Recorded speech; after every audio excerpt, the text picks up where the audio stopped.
ਸਤਿ ਸ਼੍ਰੀ ਅਕਾਲ ਜੀ। ਪੰਜ ਰਾਜਾਂ ਦੀਆਂ ਜਿਹੜੀਆਂ ਚੋਣਾਂ ਹੋ ਕੇ ਹਟੀਆਂ ਨੇ, ਕਿਉਂਕਿ ਹੁਣ ਫਾਈਨਲ ਸਾਰੇ ਨਤੀਜੇ ਆ ਗਏ ਹੋਏ ਨੇ।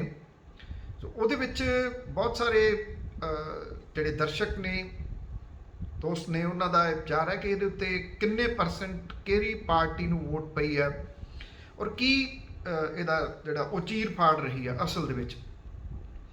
ਭਾਰਤੀ ਜਨਤਾ ਪਾਰਟੀ ਜਿਹਦੀ ਕਿ ਇੱਕੋ ਇੱਕ ਜਿਹੜੀ ਚੀਜ਼ ਦੇ ਉੱਤੇ ਉਹ ਕੰਮ ਕਰਦੀ ਰਹੀ ਆ, ਉਹ ਵੋਟ ਪੋਲਰਾਈਜੇਸ਼ਨ ਜਿਹੜੀ ਆ ਉਹ ਕਰਦੀ ਆ। ਹਰਿਆਣੇ ਦੇ ਵਿੱਚ ਭਾਰਤੀ ਜਨਤਾ ਪਾਰਟੀ ਦਾ ਜਿਹੜਾ ਜਿੱਤਣਾ ਸੀ, ਉਹ ਜਾਟ ਤੇ ਨਾਨ ਜਾਟ ਜਿਹੜਾ ਸੀਗਾ ਉਹਨੂੰ ਪਾੜਿਆ ਉਹਨਾਂ ਨੇ, ਤੇ ਉੱਥੇ ਉਹ ਕਾਮਯਾਬ ਹੋਏ। ਉੱਤਰ ਪ੍ਰਦੇਸ਼ ਦੇ ਵਿੱਚ ਜਿਹੜਾ ਸੀਗਾ, ਉੱਥੇ ਉਹਨਾਂ ਨੇ ਜਾਟ, ਮੁਸਲਿਮ ਤੇ ਗੁੱਜਰ ਭਾਈਚਾਰਾ ਜਿਹੜਾ ਉਹਨਾਂ ਨੂੰ ਡਿਵਾਈਡ ਕੀਤਾ। ਉਹਦੇ ਵਿੱਚੋਂ ਉਹਨਾਂ ਨੇ ਜਿੱਤ ਜਿਹੜੀ ਸੀ ਉਹ ਹਾਸਲ ਕੀਤੀ। ਮਤਲਬ ਕਿ ਉਹ ਜਿਸ ਵੀ ਸੂਬੇ ਦੇ ਵਿੱਚ ਜਾਂਦੇ ਨੇ, ਉੱਥੇ ਉਹ ਵੋਟਾਂ ਜਿਹੜੀਆਂ ਉਹ ਕੈਲਕੂਲੇਸ਼ਨ ਦੇ ਹਿਸਾਬ ਦੇ ਨਾਲ ਚੋਣ ਲੜਦੇ ਨੇ। ਪੋਲਰਾਈਜੇਸ਼ਨ ਜਿਹੜੀ ਆ ਉਹ ਵੋਟ ਦੀ ਕਰਦੇ ਨੇ।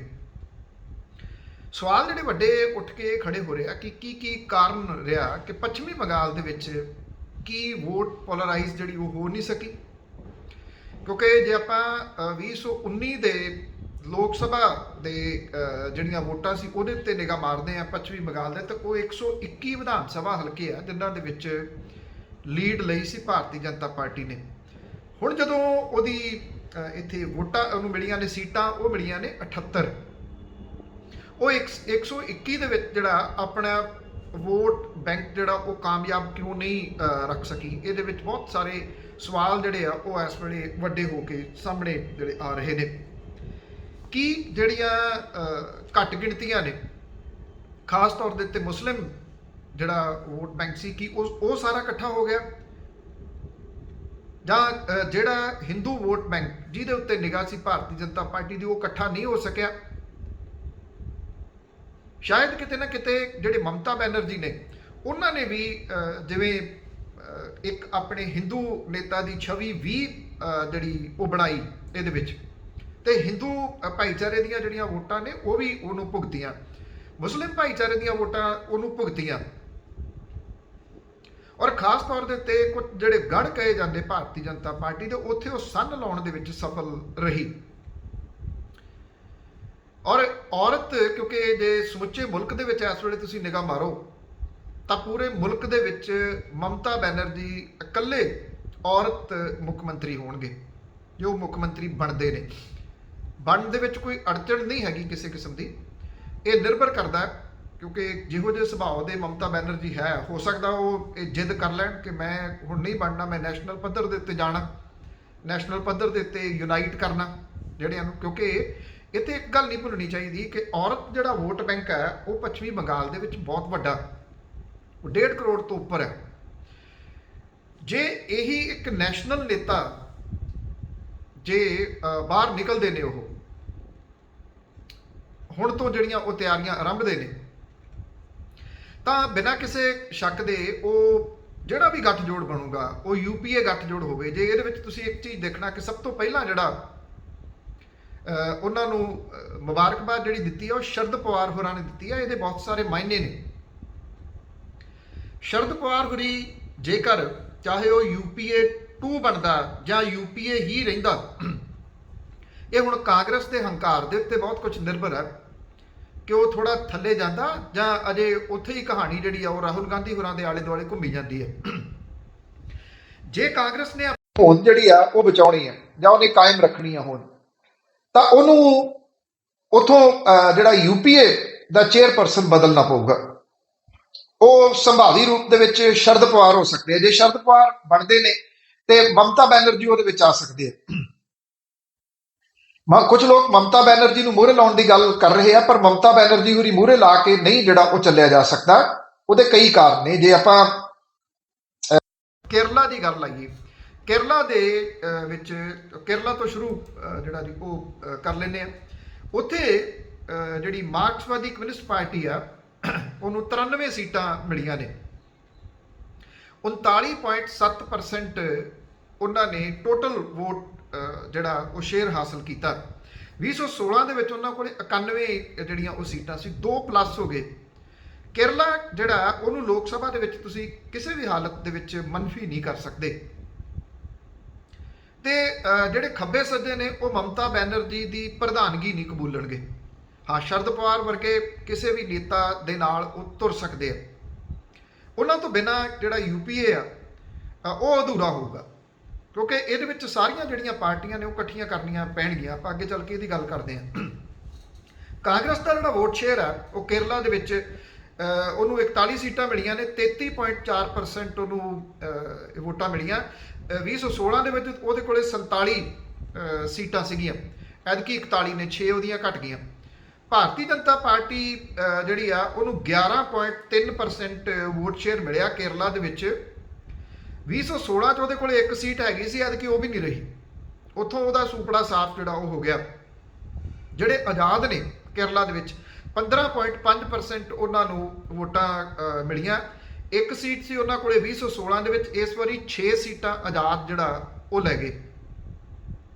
ਕਾਂਗਰਸ ਦੀ ਥੋੜੀ ਜਿਹੀ ਕਾਰਗੁਜ਼ਾਰੀ ਤਸੱਲੀ ਬਖਸ਼ ਇੱਥੇ ਕਹੀ ਜਾ ਸਕਦੀ ਹੈ, ਪਰ ਇਹਨੂੰ ਕਾਮਯਾਬੀ ਨਹੀਂ ਕਿਹਾ ਜਾ ਸਕਦਾ, ਕਿਉਂਕਿ ਕੇਰਲਾ ਦੇ ਵਿੱਚ ਇਹ ਰਿਹਾ ਕਿ ਸਰਕਾਰ ਰਿਪੀਟ ਨਹੀਂ ਹੁੰਦੀ। ਅਸਮ ਦੇ ਵਿੱਚ ਨਹੀਂ ਰਿਪੀਟ ਹੁੰਦੀ, ਕੇਰਲਾ ਦੇ ਵਿੱਚ ਨਹੀਂ ਰਿਪੀਟ ਹੁੰਦੀ, ਦੋਨਾਂ ਥਾਵਾਂ ਦੇ ਉੱਤੇ ਹੋਈ। ਅੱਛਾ, ਇਹ ਤਾਂ ਸੀ ਕੇਰਲਾ ਦਾ। ਹੁਣ ਜੇ ਅਸਮ ਤੋਂ ਪਹਿਲਾਂ ਪੁਡੂਚੇਰੀ ਦੀ ਗੱਲ ਕਰ ਲਈਏ, ਪੁਡੂਚੇਰੀ ਦੇ ਵਿੱਚ 30 ਸੀਟਾਂ ਨੇ, 16 ਜਿਹੜੀਆਂ ਚਾਹੀਦੀਆਂ ਨੇ ਬਹੁਮਤ ਦੇ ਵਾਸਤੇ। ਜਿਹੜੀ AINRC ਹੈ, ਜਿਹਦੇ ਵਿੱਚ ਭਾਰਤੀ ਜਨਤਾ ਪਾਰਟੀ ਸ਼ਾਮਲ ਹੈ, ਉਹਨੂੰ ਮਿਲੀਆਂ 16 ਸੀਟਾਂ।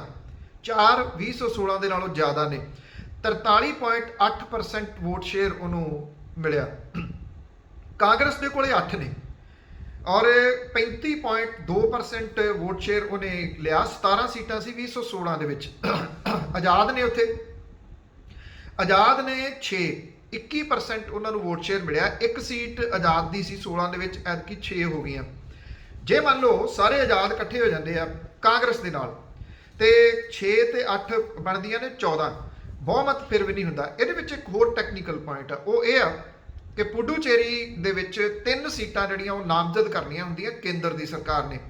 ਕੇਂਦਰ ਦੇ ਵਿੱਚ ਭਾਜਪਾ ਦੀ ਸਰਕਾਰ ਹੈ, ਉਹ ਆਪਣੇ ਭਾਜਪਾ ਵਾਲੇ ਕਰਨਗੇ। 16 ਚਾਹੀਦੀਆਂ ਨੇ ਬਹੁਮਤ ਦੇ ਵਾਸਤੇ, ਉਹਨਾਂ ਕੋਲ ਹੈਗੀਆਂ ਨੇ। 3 ਹੋਰ ਉਹਨਾਂ ਨੇ ਉਤੋਂ ਨਾਮਜ਼ਦ ਕਰਕੇ ਆਪਣੀ ਸਰਕਾਰ ਬਣਾ ਲੈਣੀ ਹੈ। ਤੇ ਆਜ਼ਾਦ ਜਿਹੜੇ ਨੇ ਉਹਨਾਂ ਦੇ ਵੱਲ ਜਾਣਗੇ, ਕਿਸੇ ਵੀ ਤਰੀਕੇ ਦੇ ਨਾਲ ਜਾਣ, ਉਹ ਪਤਾ ਹੀ ਹੈ ਕਿਹੜੇ ਤਰੀਕੇ ਨਾਲ ਉਹਨਾਂ ਨੇ ਲੈ ਜਾਣੇ। ਪੁਡੂਚੇਰੀ ਦੇ ਵਿੱਚ ਕੋਈ ਮੁਸ਼ਕਲ ਨਹੀਂ ਗੀ ਸਰਕਾਰ ਬਣਾਉਣ ਦੇ ਵਾਸਤੇ ਭਾਰਤੀ ਜਨਤਾ ਪਾਰਟੀ ਨੂੰ। ਅਸਮ ਦੇ ਵਿੱਚ ਜੇ ਆ ਜਾਈਏ, ਅਸਮ ਦੇ ਵਿੱਚ 126 ਸੀਟਾਂ ਨੇ, 64 ਸੀਟਾਂ ਬਹੁਮਤ ਦੇ ਵਾਸਤੇ ਜਿਹੜਾ ਉਹ ਚਾਹੀਦੀਆਂ ਨੇ। ਭਾਰਤੀ ਜਨਤਾ ਪਾਰਟੀ ਕੋਲੇ ਅਨਫ ਬਹੁਮਤ ਦੇ ਵਾਸਤੇ ਸੀਟਾਂ ਹੋ ਗਈਆਂ। ਉਹਦਾ ਕੋਈ ਬਹੁਤ ਵੱਡਾ ਫਰਕ ਜਿਹੜਾ ਨਹੀਂ ਪਿਆ। 2016 ਦੇ ਵਿੱਚ ਉਹਦੇ ਕੋਲੇ 74 ਸੀਟਾਂ ਸੀਗੀਆਂ ਔਰ ਹੁਣ ਜਿਹੜੀਆਂ 75 ਸੀਟਾਂ ਉਹਨੂੰ ਮਿਲ ਗਈਆਂ, ਇੱਕ ਸੀਟ ਵੱਧ ਮਿਲੀ ਆ। ਤੇ ਟੋਟਲ ਵੋਟ ਦੇ ਵਿੱਚੋਂ 47.3% ਉਹਨੇ ਵੋਟਾਂ ਹਾਸਲ ਕੀਤੀਆਂ ਨੇ। 47.3% ਟੋਟਲ ਵੋਟ ਦਾ ਬਹੁਤ ਵੱਡਾ ਅੰਕੜਾ ਹੁੰਦਾ। ਕਾਂਗਰਸ ਨੂੰ ਇੱਥੇ 50 ਸੀਟਾਂ ਮਿਲੀਆਂ ਨੇ, ਪਿਛਲੀ ਵਾਰੀ ਉਹਦੇ ਕੋਲੇ 51 ਸੀ। 43.9% ਉਹਨੂੰ ਵੋਟ ਸ਼ੇਅਰ ਜਿਹੜਾ ਉਹ ਅਸਮ ਦੇ ਵਿੱਚ ਮਿਲਿਆ। ਜੇ ਤੁਸੀਂ ਦੇਖਿਆ ਹੋਵੇ ਤਾਂ ਅਸਮ ਦੇ ਵਿੱਚ ਰਾਹੁਲ ਗਾਂਧੀ ਹੋਰੀ ਚੋਣ ਪ੍ਰਚਾਰ ਕਰਦੇ ਨਜ਼ਰ ਆਏ। ਕੋਈ ਵੱਡਾ ਕਾਂਗਰਸੀ ਆਗੂ ਹੋਰ ਕਿਸੇ ਵੀ ਸੂਬੇ ਦੇ ਵਿੱਚ ਚੋਣ ਪ੍ਰਚਾਰ ਕਰਨ ਦੇ ਵਾਸਤੇ ਨਹੀਂ ਗਿਆ। ਹਾਲਾਂਕਿ ਪੰਜਾਬ ਦੇ ਵਿੱਚੋਂ ਵੀ ਡਿਊਟੀਆਂ ਲੱਗੀਆਂ ਸੀ। ਇਹ ਆਖਿਆ ਗਿਆ ਸੀਗਾ ਕਿ ਇਹ ਚੋਣ ਪ੍ਰਚਾਰਕ ਨੇ, ਸਟਾਰ ਪ੍ਰਚਾਰਕ। ਉਹ ਸਟਾਰ ਪ੍ਰਚਾਰਕ ਕਿੱਥੇ ਗਏ ਇਹ ਨਹੀਂ ਪਤਾ। ਇਟ ਮੀਨਸ ਕਿ ਰਾਹੁਲ ਗਾਂਧੀ ਦੇ ਨਾਲ ਕੋਈ ਤੁਰਨ ਨੂੰ ਜਾਂ ਤਾਂ ਤਿਆਰ ਨਹੀਂ ਜਾਂ ਉਹ ਤੁਰਨ ਨੂੰ ਤਿਆਰ ਨਹੀਂ। ਕੋਈ ਨਾ ਕੋਈ ਗੱਲ ਤਾਂ ਹੈ। ਨਾ ਨਵਜੋਤ ਸਿੰਘ ਸਿੱਧੂ ਹੋਰੀ ਉੱਥੇ ਦਿਸੇ, ਨਾ ਕੈਪਟਨ ਅਮਰਿੰਦਰ ਸਿੰਘ ਹੋਰੀ ਉੱਥੇ ਦਿਸੇ, ਕੱਲੇ ਰਾਹੁਲ ਗਾਂਧੀ ਹੋਰੀ ਫਿਰਦੇ ਰਹੇ। ਸੋ 43.9% ਉਹਨਾਂ ਨੇ ਵੋਟਾਂ ਲਈਆਂ। ਜਿਹੜੇ ਆਜ਼ਾਦ ਨੇ ਉਹ ਇੱਕੋ ਆਜ਼ਾਦ ਉੱਥੇ ਜਿੱਤਿਆ 8.8%। ਸੋ ਇੱਥੇ ਕਿਸੇ ਕਿਸਮ ਦੀ ਕੋਈ ਤੋੜ ਭੰਨ ਜਿਹੜੀ ਆ ਉਹ ਨਜ਼ਰ ਨਹੀਂ ਆਉਂਦੀ, ਕਿਉਂਕਿ 64 ਚਾਹੀਦੀਆਂ ਨੇ, 75 ਭਾਰਤੀ ਜਨਤਾ ਪਾਰਟੀ ਕੋਲੇ ਹੈਗੀਆਂ ਨੇ। ਇੱਕ ਆਜ਼ਾਦ ਹੈ, ਜੇ ਹੋ ਸਕਦਾ ਕਿ ਉਹ ਵੀ ਨਾਲ ਜਿਹੜਾ ਜੀ ਉਹ ਰਲ ਜੇ, ਨਹੀਂ ਵੀ ਰਲਦਾ ਤੇ ਉੱਥੇ ਕਿਸੇ ਕਿਸਮ ਦੀ ਸਮੱਸਿਆ ਜਿਹੜੀ ਉਹ ਨਹੀਂ ਗਈ। ਫਿਰ ਆਉਣੀ ਹੈ ਕੇਰਲ ਦੇ ਵਿੱਚ। ਕੇਰਲ ਦੇ ਵਿੱਚ 140 ਸੀਟਾਂ ਨੇ। 140 ਦੇ ਵਿੱਚੋਂ 71 ਸੀਟਾਂ ਚਾਹੀਦੀਆਂ ਨੇ ਬਹੁਮਤ ਦੇ ਵਾਸਤੇ। ਔਰ ਮਾਰਕਸਵਾਦੀ ਕਮਿਊਨਿਸਟ ਪਾਰਟੀ ਜਿਹੜੀ ਆ ਉਹਨੇ 93 ਸੀਟਾਂ ਇੱਥੇ ਲਈਆਂ ਨੇ, 39.7%। ਔਰ 91 ਸੀਟਾਂ ਉਹਦੇ ਕੋਲੇ ਪਿਛਲੀ ਵਾਰੀ ਸੀਗੀਆਂ। ਕਾਂਗਰਸ ਨੇ 41 ਜਿੱਤੀਆਂ ਨੇ, ਪਿਛਲੀ ਵਾਰੀ 47 ਸੀ। ਇੱਥੇ ਭਾਰਤੀ ਜਨਤਾ ਪਾਰਟੀ ਨੂੰ ਕੋਈ ਸੀਟ ਨਹੀਂ ਮਿਲੀ। ਆਜ਼ਾਦ ਜਿਹੜੇ ਨੇ ਉਹਨਾਂ ਨੂੰ 6 ਸੀਟਾਂ ਮਿਲੀਆਂ ਨੇ। ਇੱਥੇ ਨਵਾਂ ਤਜਰਬਾ, ਮੈਂ ਪਹਿਲਾਂ ਵੀ ਗੱਲ ਕੀਤੀ ਸੀ, ਕੇਰਲਾ ਦੇ ਵਿੱਚ ਜਿਹੜਾ ਉਹ ਹੋਇਆ ਕੇਰਲਾ ਦੇ ਵਿੱਚ ਜਿਹੜੇ 2 ਵਾਰੀ ਜਿੱਤੇ ਸੀ ਉਹਨਾਂ ਦੀਆਂ ਟਿਕਟਾਂ ਨਹੀਂ ਉਹਨਾਂ ਨੂੰ ਦਿੱਤੀਆਂ ਗਈਆਂ, ਔਰ ਜਦੋਂ ਉਹਨਾਂ ਨੂੰ ਟਿਕਟਾਂ ਨਹੀਂ ਦਿੱਤੀਆਂ ਗਈਆਂ ਤਾਂ ਉਹਨਾਂ ਦੀ ਜਗ੍ਹਾ ਦੇ ਉੱਤੇ ਜਿਹੜੇ ਲਿਆਂਦੇ ਗਏ, ਇਹ ਆਖਿਆ ਗਿਆ ਜਿਹੜੇ ਇੱਥੋਂ ਦੇ ਵਿਜਯਨ ਨੇ, ਪੀ ਵਿਜਯਨ, ਉਹਨਾਂ ਨੇ ਨਵਾਂ ਤਜਰਬਾ ਕੀਤਾ। ਹਾਲਾਂਕਿ ਪਾਰਟੀ ਦੇ ਅੰਦਰ ਬਹੁਤ ਵੱਡਾ ਵਿਰੋਧ ਉਹਨਾਂ ਨੂੰ ਸਾਹਮਣਾ ਕਰਨਾ ਪਿਆ ਕਿ ਅਸੀਂ ਨਵੀਂ ਲੀਡਰਸ਼ਿਪ ਪੈਦਾ ਕਰਾਂਗੇ। ਇਹ ਨਵੇਂ ਲੋਕਾਂ ਨੂੰ ਟਿਕਟਾਂ ਜਿਹੜੀਆਂ ਸੀ ਉਹ ਦਿੱਤੀਆਂ ਗਈਆਂ, ਔਰ ਉਹ ਇਹਦੇ ਬਾਵਜੂਦ, ਐਡਾ ਵੱਡਾ ਤਜਰਬਾ ਕਰਨ ਦੇ ਬਾਵਜੂਦ ਉਹ ਮੈਜੋਰਿਟੀ ਦੇ ਵਿੱਚ ਆਪਣੀ ਸਰਕਾਰ ਜਿਹੜੀ ਜੀ ਬਣਾ ਗਏ। ਤੋੜ ਭੰਨ ਦੀ ਕਿਸੇ ਕਿਸਮ ਦੀ ਉੱਥੇ ਕੋਈ ਆਸ ਜਿਹੜੀ ਉਹ ਨਹੀਂ ਗਈ। ਕੇਰਲਾ ਤੋਂ ਕਾਂਗਰਸ ਨੂੰ ਬਹੁਤ ਵੱਡੀ ਆਸ ਸੀ। ਕਾਂਗਰਸ ਨੂੰ ਇੱਕ ਤਾਂ ਇਸ ਟੁੱਟ ਭੱਜ ਤੋਂ ਆਸ ਸੀ, ਦੂਜਾ ਉਹਨੂੰ ਲੱਗਦਾ ਸੀਗਾ ਕਿ ਕੇਰਲਾ ਦੇ ਵਿੱਚ ਸਰਕਾਰ ਰਿਪੀਟ ਨਹੀਂ ਹੁੰਦੀ। ਇਸ ਕਰਕੇ ਕਾਂਗਰਸ, ਜਿਵੇਂ ਤੁਹਾਨੂੰ ਯਾਦ ਹੋਣਾ ਜਦੋਂ ਇੱਥੇ ਅਕਾਲੀ ਦਲ ਨੇ ਰਿਪੀਟ ਕੀਤਾ, ਉਦੋਂ ਕੈਪਟਨ ਸਾਹਿਬ ਵੀ, ਉਹਨਾਂ ਨੇ ਵੀ ਜ਼ੋਰ ਨਹੀਂ ਸੀ ਲਾਇਆ ਬਿਲਕੁਲ ਵੀ, ਇਹ ਕਹਿ ਕੇ ਕਿ ਇੱਥੇ ਤਾਂ ਰਿਪੀਟ ਹੋਣੀ ਹੈ, ਰਿਪੀਟ ਤਾਂ ਹੁੰਦੀ ਨਹੀਂ ਸਰਕਾਰ, ਐਤਕੀ ਵਾਰੀ ਸਾਡੀ ਹੈ। ਉਹ ਚੁੱਪ ਕਰਕੇ ਪਹਾੜਾਂ 'ਤੇ ਚਲੇ ਗਏ ਸੀ। ਉਦੋਂ ਅਕਾਲੀ ਦਲ ਨੇ ਰਿਪੀਟ ਇੱਥੇ ਕੀਤਾ ਸੀ। ਇਹ ਕੇਰਲਾ ਦੇ ਵਿੱਚ ਰਿਪੀਟ ਹੋਇਆ, ਅਸਮ ਦੇ ਵਿੱਚ ਜਿਹੜਾ ਉਹ ਰਿਪੀਟ ਹੋਇਆ। ਫਿਰ ਉਹਨੇ ਹੁਣ ਪੱਛਮੀ ਬੰਗਾਲ ਤੇ ਲਾਸਟ, ਜਿੱਥੇ ਸਾਰੀਆਂ ਨਿਗਾਹਾਂ ਮਿਲੀਆਂ ਹੋਈਆਂ ਲੱਗੀਆਂ ਹੋਈਆਂ ਸੀਗੀਆਂ ਵਿਸ਼ਵ ਦੀਆਂ, ਇੱਥੇ 292 ਜਿਹੜੀਆਂ ਸੀਟਾਂ ਦੇ ਉੱਤੇ ਚੋਣ ਹੋਈ ਆ। 294 ਸੀਟਾਂ ਨੇ। 2 ਜਗ੍ਹਾ ਦੇ ਉੱਤੇ ਜਿਹੜੇ ਉਮੀਦਵਾਰ ਸੀਗੇ ਉਹਨਾਂ ਦੀ ਮੌਤ ਹੋ ਗਈ ਕਰੋਨਾ ਵਾਇਰਸ ਦੇ ਕਰਕੇ, ਤੇ ਉਹ 2 ਸੀਟਾਂ ਜਿਹੜੀਆਂ ਸੀਗੀਆਂ ਉਹਨਾਂ ਦੇ ਉੱਤੇ ਚੋਣ ਜਿਹੜੀ ਆ ਉਹ ਬਾਅਦ ਦੇ ਵਿੱਚ ਹੋਊਗੀ, ਉਹ ਕੈਂਸਲ ਹੋ ਗਈ ਚੋਣ। ਜਦੋਂ ਕਿਸੇ ਉਮੀਦਵਾਰ ਦੀ ਮੌਤ ਹੋ ਜਾਂਦੀ ਆ ਕਿਸੇ ਵੀ ਇੱਕ ਦੀ, ਉੱਥੇ ਜਿਹੜੀ ਆ ਉਹ ਚੋਣ ਰੱਦ ਕਰ ਦਿੱਤੀ ਜਾਂਦੀ ਹੈ, ਉੱਥੇ ਬਾਅਦ ਦੇ ਵਿੱਚ ਚੋਣ ਹੁੰਦੀ ਹੈ। 292 ਸੀਟਾਂ ਨੇ ਜਿੱਥੇ ਚੋਣ ਹੋਈ ਆ। 148 ਚਾਹੀਦਾ ਬਹੁਮਤ ਦੇ ਵਾਸਤੇ, ਤੇ 214 ਸੀਟਾਂ ਜਿਹੜੀਆਂ ਉਹ ਤ੍ਰਿਣਮੂਲ ਕਾਂਗਰਸ ਨੂੰ ਮਿਲ ਗਈਆਂ ਨੇ। 214 ਹੀ ਉਹਦੇ ਕੋਲ 2016 ਦੇ ਵਿੱਚ ਜਿਹੜੀਆਂ ਉਹ ਸੀਗੀਆਂ, ਔਰ 47.9% ਉਹਨੂੰ ਵੋਟ ਸ਼ੇਅਰ ਮਿਲਿਆ। 47.9%, ਇਹ ਵੀ ਇੱਕ ਬਹੁਤ ਵੱਡਾ ਜਿਹੜਾ ਉਹ ਵੋਟ ਪਰਸੈਂਟੇਜ ਹੈ। ਭਾਰਤੀ ਜਨਤਾ ਪਾਰਟੀ ਨੂੰ ਮਿਲੀਆਂ 76 ਸੀਟਾਂ, ਉਹਦੇ ਕੋਲੇ 3 ਸੀ 2016 ਦੇ ਵਿੱਚ। 38.1% ਜਿਹੜਾ ਉਹ ਵੋਟਾਂ ਮਿਲੀਆਂ ਭਾਰਤੀ ਜਨਤਾ ਪਾਰਟੀ ਨੂੰ। ਕਾਂਗਰਸ ਜਿਹੜੀ ਉਹਨੂੰ 1 ਸੀਟ ਮਿਲੀ ਇੱਥੇ, ਔਰ 7.8% ਉਹਨੂੰ ਇਹ ਵੋਟ ਸ਼ੇਅਰ ਮਿਲਿਆ, ਔਰ ਕਾਂਗਰਸ ਦੇ ਕੋਲੇ 76 ਸੀਟਾਂ ਸੀ ਪਿਛਲੀ ਵਾਰੀ। ਇੱਥੇ ਜਿਹੜੀ ਆ ਉਹ ਗੜਬੜ ਸਾਰੀ ਹੋਈ ਆ। ਜਿਹੜੇ ਬਾਕੀ ਨੇ ਆਜ਼ਾਦ ਇੱਕ ਜਿੱਤਿਆ 5.5% ਵੋਟਾਂ ਦੇ ਨਾਲ, ਉਹ ਪਿਛਲੀ ਵਾਰੀ ਵੀ ਇੱਕ ਜਿਹੜਾ ਆਜ਼ਾਦ ਹੈਗਾ ਸੀਗਾ। ਜਿਹੜਾ ਕਾਂਗਰਸ ਦਾ ਵੋਟ ਬੈਂਕ ਸੀ, ਜਾਂ ਜਿਹੜਾ ਖੱਬਿਆਂ ਦਾ ਵੋਟ ਬੈਂਕ ਸੀਗਾ ਇੱਥੇ, ਕਿਉਂਕਿ ਇੱਥੇ ਕਾਮਰੇਡਾਂ ਨੇ ਬਹੁਤ ਲੰਬਾ ਸਮਾਂ ਰਾਜ ਕੀਤਾ ਪੱਛਮੀ ਬੰਗਾਲ ਦੇ ਵਿੱਚ, ਉਹਨਾਂ ਦਾ ਕਿਲਾ ਇੱਕ ਵਾਰੀ ਤੁਸੀਂ ਇਹ ਕਹ ਲਓ ਕੰਪਲੀਟ ਸਾਫ਼ ਹੋ ਗਿਆ। ਈਵਨ ਕਾਂਗਰਸ ਦਾ ਵੀ ਸਾਫ਼ ਹੋ ਗਿਆ। 1 ਸੀਟ ਦੇ ਉੱਤੇ ਕਾਂਗਰਸ ਜਿਹੜੀ ਉਹ ਰਹਿ ਗਈ, ਉੱਥੇ 76 ਤੋਂ 1 ਤੇ ਆ ਗਈ, ਜਦੋਂ ਕਿ 3 ਤੋਂ 76 ਦੇ ਉੱਤੇ ਚਲੇਗੀ ਭਾਰਤੀ ਜਨਤਾ ਪਾਰਟੀ। ਜਿਹੜੀ ਆਪਾਂ ਵੋਟ ਪੋਲਰਾਈਜੇਸ਼ਨ ਦੀ ਗੱਲ ਕਰਦੇ ਹਾਂ, ਵੋਟ ਪੋਲਰਾਈਜੇਸ਼ਨ ਤਾਂ ਕਿਤੇ ਨਾ ਕਿਤੇ ਹੋਈ ਆ। ਔਰ ਜਿਹੜਾ ਇੱਕ ਸਮਾਜ ਹੈ ਉੱਥੇ, ਜਿੱਦਾਂ ਦੇ ਮੰਦਿਰ ਦੇ ਉੱਤੇ ਬੰਗਲਾਦੇਸ਼ ਦੇ ਵਿੱਚ ਜਾ ਕੇ ਪ੍ਰਧਾਨ ਮੰਤਰੀ ਹੋਰਾਂ ਨੇ ਕੋਸ਼ਿਸ਼ ਕੀਤੀ ਸੀ, ਉਹ ਸਮਾਜ ਭਾਰਤੀ ਜਨਤਾ ਪਾਰਟੀ ਦੇ ਹੱਕ ਦੇ ਵਿੱਚ ਭੁਗਤਿਆ। ਜਿਸ ਤਰੀਕੇ ਦੇ ਨਾਲ ਮਮਤਾ ਬੈਨਰਜੀ ਹੋਰਾਂ ਨੂੰ ਸੰਬੋਧਨ ਕੀਤਾ ਗਿਆ, ਉਹ ਚੀਜ਼ਾਂ ਚੰਗੀਆਂ ਨਹੀਂ ਲੱਗੀਆਂ। ਜਿਹੜਾ ਹਿੰਦੂ ਭਾਈਚਾਰਾ ਉਹਨੂੰ ਵੀ, ਕਿ ਤੁਸੀਂ ਔਰਤ ਨੂੰ ਇਦਾਂ ਬੋਲ ਰਹੇ ਹੋ। ਉਹ ਜਿਹੜੀ ਵੋਟ ਸੀਗੀ ਉਹ ਚਲੇਗੀ ਇਧਰ ਪੱਛਮੀ ਮਾਫ ਕਰਨਾ ਤ੍ਰਿਣਮੂਲ ਕਾਂਗਰਸ ਵਾਲੀ ਸਾਈਡ ਦੇ ਉੱਤੇ। ਹੁਣ ਜਿਹੜਾ ਇਹ ਸਵਾਲ ਵੱਡਾ ਚੱਲਦਾ ਹੈ ਕਿ ਜਿਹੜਾ ਇਹਦੇ ਵਿੱਚ ਇੱਕ ਜਿਹੜਾ ਰਾਜ ਮਾਫ ਕਰਨਾ ਜਿਹੜਾ ਤਾਮਿਲਨਾਡੂ ਆ, ਆਪਾਂ ਉਹਨੂੰ ਨਾ ਭੁੱਲ ਜਾਈਏ। ਇਹਦੀ ਗੱਲ ਜਿਹੜੀ ਆਪਾਂ ਫਿਰ ਵਿਸਤਾਰ ਦੇ ਵਿੱਚ ਕਰਦੇ ਹਾਂ ਤਾਮਿਲਨਾਡੂ ਦੀ ਗੱਲ ਕਰਕੇ। ਉੱਥੇ ਹੈਗੀਆਂ ਨੇ 234 ਸੀਟਾਂ, 118 ਬਹੁਮਤ ਦੇ ਵਾਸਤੇ ਚਾਹੀਦੀਆਂ ਨੇ। ਜਿਹੜੀ DMK ਹੈ ਦ੍ਰਵਕ, ਉਹ ਤੇ ਪਲੱਸ, ਕਿਉਂਕਿ ਕਾਂਗਰਸ ਦੇ ਨਾਲ ਉਹਦਾ ਗੱਠਜੋੜ ਸੀਗਾ, ਉੱਥੇ ਜਿਹੜਾ ਉਹਨੇ ਸਪਸ਼ਟ ਬਹੁਮਤ ਜਿਹੜਾ ਜੀ ਉਹਨੂੰ ਤਾਮਿਲਨਾਡੂ ਦੇ ਵਿੱਚ ਇਹਨੂੰ DMK ਨੂੰ ਜਿਹੜਾ ਉਹ ਮਿਲ ਗਿਆ। ਔਰ ਇਹਦੇ ਵਿੱਚ ਕੋਈ 214 ਜਿਹੜੀਆਂ ਸੀਟਾਂ ਨੇ ਉਹ ਇਹਨਾਂ ਨੂੰ ਮਿਲੀਆਂ ਨੇ ਜਿਹੜੀਆਂ। ਔਰ ਇਹ ਬੜਾ ਵੱਡਾ ਇੱਕ ਤੁਸੀਂ ਕਹਿ ਲਓ ਕਿ ਮਾਫ ਕਰਨਾ 214 ਨਹੀਂ, ਬਹੁਮਤ ਜਿਹੜਾ ਜੀ ਉਹ ਇੱਥੇ DMK ਨੂੰ ਮਿਲ ਗਿਆ ਹੋਇਆ। ਜਿਹੜੀ AIADMK ਹੈ ਉਹ ਹਾਰੀ ਜ਼ਰੂਰ ਹੈ, ਪਰ ਜਿੱਡੀ ਵੱਡੀ ਹਾਰ ਉਹਦੀ ਕਿਆਸੀ ਜਾ ਰਹੀ ਸੀ, ਓਡੀ ਵੱਡੀ ਹਾਰ ਨਹੀਂ ਉਹਨੂੰ ਮਿਲੀ। ਉਹ ਮਤਲਬ ਕਿ ਉਹ ਫਿਰ ਵੀ ਲੋਕਾਂ ਦੇ ਵਿੱਚ ਖੰਡ ਜੋਗੇ ਜਿਹੜੇ ਜੀ ਉਹ ਜ਼ਰੂਰ ਰਹੇ ਨੇ। ਇਥੋਂ ਸਟਾਲਿਨ ਜਿਹੜੇ ਨੇ ਉਹ ਇੱਕ ਵੱਡੇ ਨੇਤਾ ਦੇ ਵਜੋਂ ਉੱਭਰੇ ਨੇ, ਕਿਉਂਕਿ ਪੱਛਮੀ ਬੰਗਾਲ ਦੇ ਵਿੱਚ ਜਿਹੜਾ ਕਿਲਾ ਢਹਿ ਢੇਰੀ ਹੋ ਗਿਆ ਕਾਮਰੇਡਾਂ ਦਾ, ਉੱਥੇ ਹੁਣ ਜਿਹੜਾ ਕਮਿਊਨਿਸਟ ਆਗੂ ਦੇ ਵਜੋਂ ਜਿਹੜਾ ਉਹ ਕੇਰਲਾ ਦੇ ਫੇਰ ਬਣਨ ਵਾਲੇ ਮੁੱਖ ਮੰਤਰੀ ਪੀ ਵਿਜਯਨ ਜਿਹੜਾ ਉਹ ਉੱਭਰਨਗੇ। ਉਹ ਪਾਰਟੀ ਦੇ ਵਿੱਚ ਵੱਡੇ ਨੇਤਾ ਦੇ ਵਜੋਂ ਉੱਭਰਨਗੇ, ਕਿਉਂਕਿ ਉਹਨਾਂ ਨੇ ਨਵੇਂ ਤਜਰਬਿਆਂ ਦੇ ਨਾਲ ਦੂਜੀ ਵਾਰੀ ਜਿੱਤ ਜਿਹੜੀ ਉਹ ਹਾਸਲ ਕੀਤੀ ਆ। ਬਿਨਾਂ ਕਿਸੇ ਸ਼ੱਕ ਦੇ ਨੈਸ਼ਨਲ ਉਹ ਫੇਸ ਵੀ ਬਣ ਗਏ। ਔਰ ਜਿਹੜੇ ਪੱਛਮੀ ਬੰਗਾਲ ਦੇ ਉੱਤੇ ਜੇਕਰ ਆਈਏ, ਕਿਉਂਕਿ ਪੱਛਮੀ ਬੰਗਾਲ ਨੇ ਭਾਰਤ ਦੀ ਜਿਹੜੀ ਰਾਜਨੀਤੀ ਆ ਉਹਦੇ ਵਿੱਚ ਵੱਡਾ ਰੋਲ ਜਿਹੜਾ ਉਹ ਨਿਭਾਉਣਾ। ਹੁਣ ਸਵਾਲ ਇਹ ਆ ਜਾਂਦਾ ਕਿ ਭਾਰਤੀ ਜਨਤਾ ਪਾਰਟੀ ਦੀ ਸਟ੍ਰੈਟਜੀ ਜਿਹਦੇ ਤਹਿਤ ਉਹ ਇੰਨੇ ਰਾਜ ਜਿੱਤਦੇ ਰਹੇ ਆ, ਇੱਥੇ ਆ ਕੇ ਫੇਲ ਕਿਉਂ ਹੋਈ ਬੰਗਾਲ ਦੇ ਵਿੱਚ?